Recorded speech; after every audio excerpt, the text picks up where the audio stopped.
I put together a quick tutorial on how to measure for my Danified wigs. Step 1. You need to take any tape measure and measure the circumference of your head.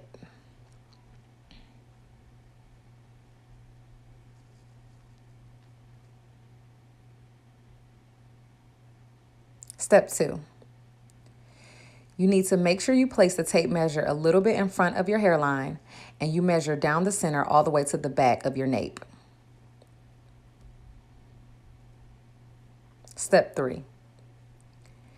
You need to measure along the front of your hairline from ear to ear.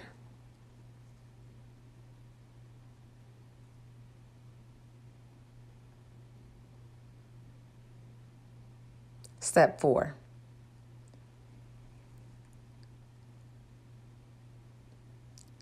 You need to make sure that you're also measuring from ear to ear across the top of your crown. Step 5. This one is a little bit tricky, but you need to make sure you measure from your temple to temple.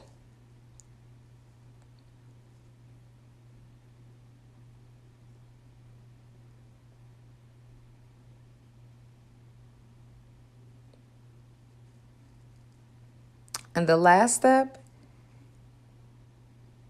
you need to measure the bottom of your hairline, pretty much is the width of your neck.